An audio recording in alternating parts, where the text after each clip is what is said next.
18வது மக்களவையின் முதல் கூட்டத்தொடர் இன்று தொடங்கி அடுத்த மாதம் 3ஆம் தேதி வரை நடைபெற உள்ளது.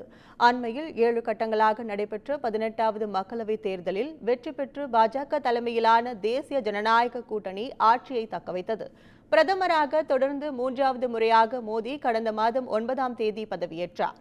இந்நிலையில் 18வது மக்களவையின் முதல் கூட்டத்தொடர் இன்று தொடங்கி அடுத்த மாதம் 3ஆம் தேதி வரை நடைபெற உள்ளது. இதேபோல் மாநிலங்களவையின் 264வது அமர்வு வரும் 27ஆம் தேதி தொடங்கி அடுத்த மாதம் 3ஆம் தேதி வரை நடைபெற இருக்கிறது. வரும் 27ஆம் தேதி இரு அவைகளின் கூட்டத்தில் குடியரசுத் தலைவர் உரையாற்ற உள்ளார். மக்களவை கூட்டத்தொடரின் முதல் 2 நாள்களில் புதிய எம்பிக்கள் பதவியேற்க உள்ளனர். மக்களவை இடைக்கால தலைவர் பத்ருஹரி மக்தாப் முன்னிலையில் எம்பிக்கள் பதவியேற்பு நடைபெற உள்ளது. இதை அடுத்து வரும் 26ஆம் தேதி மக்களவை தலைவர் தேர்தல் நடைபெற உள்ளது.